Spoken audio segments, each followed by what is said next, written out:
So this is Research Methods, Unit 3, Part 1, which is about methods for looking within. Some of the topics that we're going to address in this unit are theoretical and empirical constructs. We're going to talk about variables, different kinds of measurement, types of scales, and in the second unit we're going to focus on validity and reliability, which is a really important topic that is at the center of all of research methods.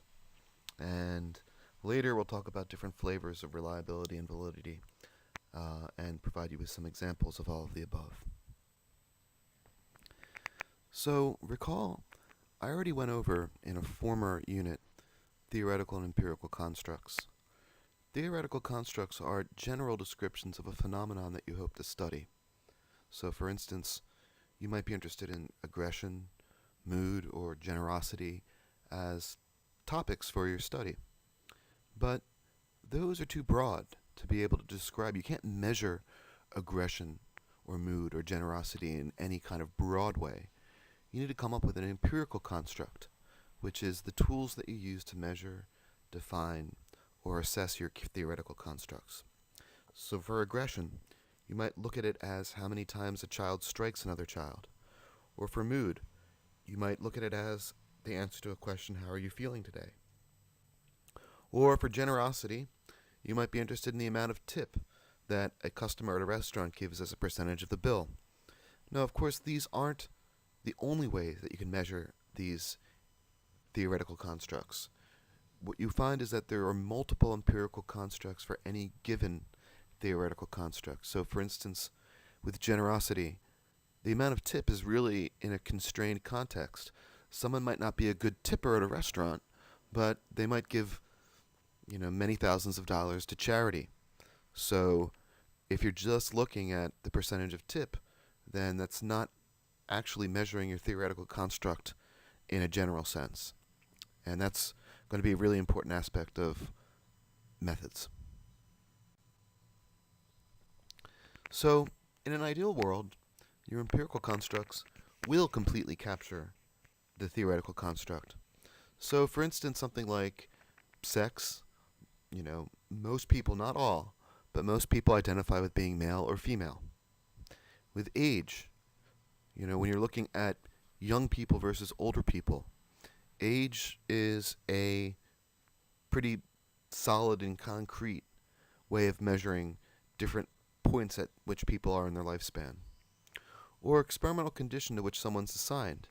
If you are in the placebo condition in an experiment of a drug trial, you're not getting the drug. But if you're in the drug condition, you're actually getting the drug. So experimental condition is something where the empirical construct completely captures the theoretical construct. But in reality, most empirical constructs only capture a part of the theoretical construct. So there's more to aggression than just hitting someone. There's, for instance, relational aggression, which is defined as when you go out and you trash someone's reputation. That's aggression. That's almost like hitting someone, but not physically hitting them. You're hitting their reputation. And people might also misunderstand your question, how are you feeling today? And they might say fine, because they think in that situation they're expected just to say fine, but they might not really feel fine. They might feel terrible, and they're only saying fine. And as I said before, a tip is only one kind of generous act in a specific context. And one might not be generous in that context, but might be very generous in other kinds of contexts, like in donating time to a volunteer effort or something like that. So generosity is something which is much more broad than any empirical construct can just measure. So I like to think of theoretical constructs as clouds that are in the sky. So imagine we have a hypothetical theoretical construct of memory. Now, you might have a hypothetical empirical construct, which is a digit span test. I may have mentioned this before, but a digit span test is when you give people a bunch of numbers and you see what is the maximum string of numbers that they can remember. Okay? And another hypothetical theoretical construct might be a 2-hour-long neuropsychological memory evaluation, an IQ test, that looks at a very broad aspect of memory. So not just memory for digits, but also memory for historical events, such as who was the president in 1984, or who was, or in what year was the Magna Carta signed. Now, in a sense, digit span test is really only capturing a very narrow aspect of the theoretical construct of memory, because it's only one constrained situation in which memory is used. Whereas your other hypothetical empirical construct, the 2-hour evaluation, may be covering a much wider area of memory.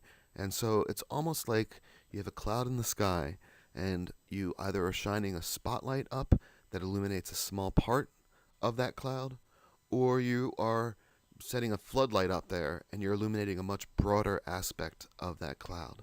And that's how I like to think of the relationship between empirical and theoretical constructs. So, an important term to know in research methods is variables. Variables are dimensions of a research situation that, as an experimenter, you're interested in studying. Now, the opposite of a variable is a constant, and an example of a constant is pi, the Greek letter pi, which stands for the relationship between the diameter and the circumference of a circle. It equals 3.14159. No matter where you go in the universe, pi is always the same value. It's always 3.14159, and in that sense, it's not that interesting to study, because no matter where you go, you know what it is. Whereas variables are dimensions that change. So an example of some variables could be something like height. Some people are shorter, some people are taller. Weight, gender, age, the length of time it takes to figure out the addition between 3,456 and 2,456. Whether or not you get that right, okay, because some people are accurate and some people are way off. The amount of tip that you get if you are a server, if you say the customer's name. Answer to the question, have you ever had cancer? Or the number of aggressive statements that are made per 5 minutes. All of these are examples of variables which vary depending on the person who's tested, the situation, when they're tested. These are all things that can have multiple values, and that's why they're called. So variables have two flavors. One is a continuous variable that can take any value along some continuum, such as income, temperature, or weight. And you also have discrete variables, which are also known as categorical variables, which denote categories or groups that do not vary continuously. So gender, most people are either male or female. Ethnicity, although there's a lot of people who are mixed ethnicity, myself included, there are a lot of people that could identify as being either, for instance, of Asian background or African background, for instance. Again, these days there's a lot of mix, so that's not so much discrete. Also, experimental condition, which one is randomly assigned. For instance, in the study that I often talk about writing on the back of checks, if you're randomly assigned to the having nothing written on the check, or just a smiley face, or just thank you, or the smiley face plus thank you condition, this is the discrete category in which you fall. So you're either in one, you're not in a condition that's between two, but you're in one of those four conditions.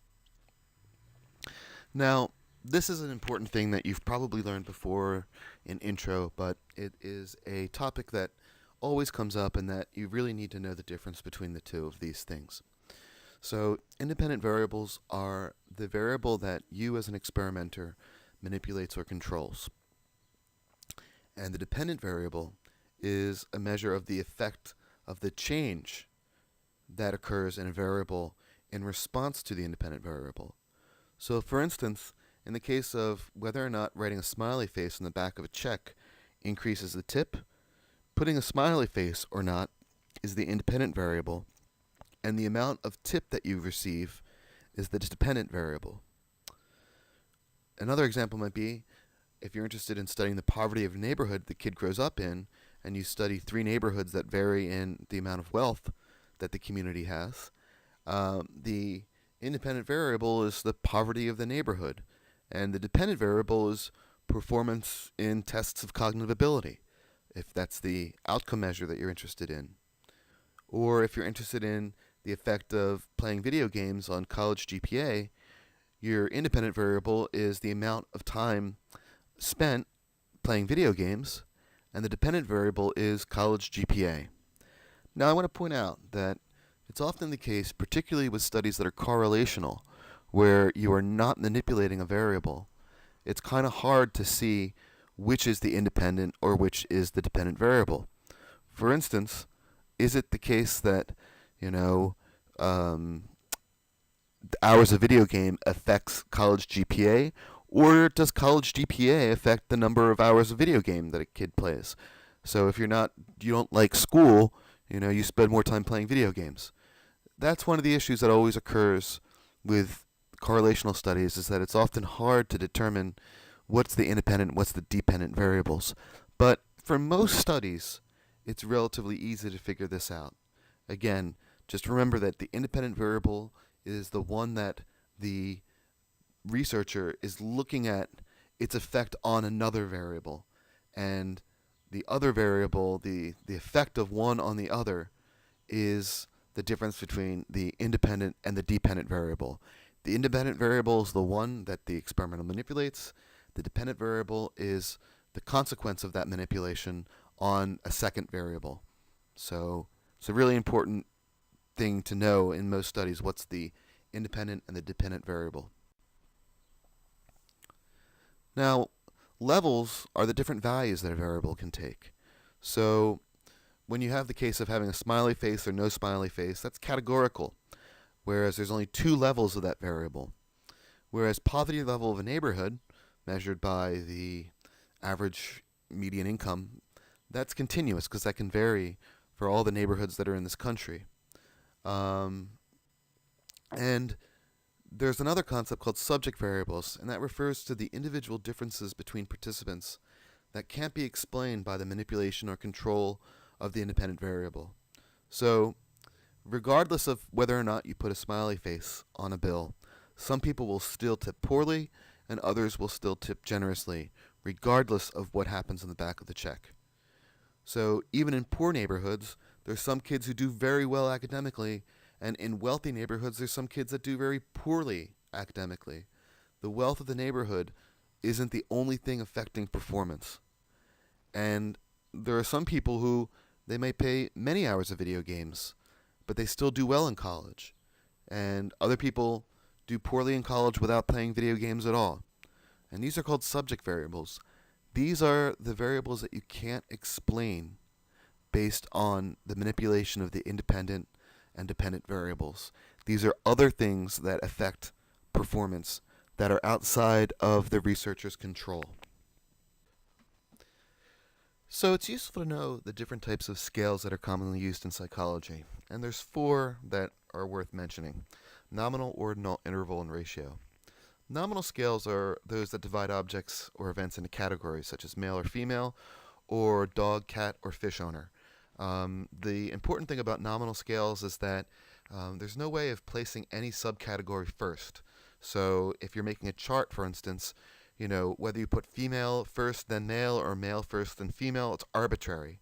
Okay, and whether or not you put dog, cat, or fish owner first, if that's what you're studying, then it's kind of arbitrary as well.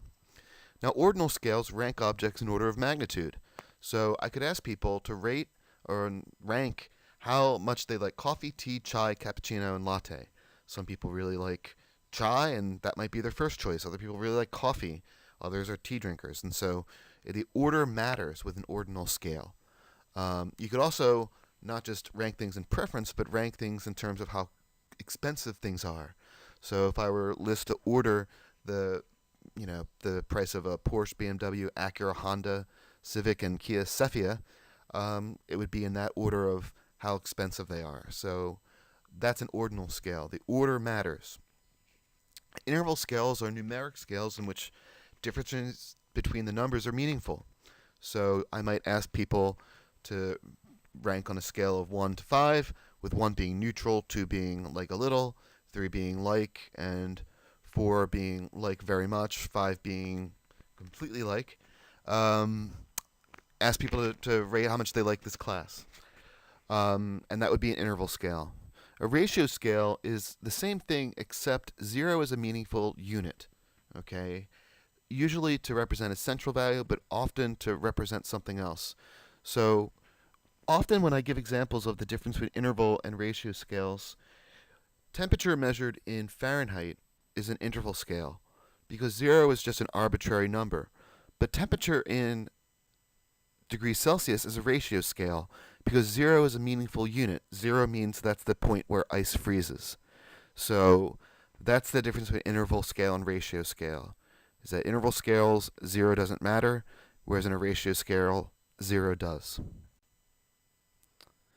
Now, you might wonder when to use what scale. Now, often you're constrained by the kind of thing that you're studying.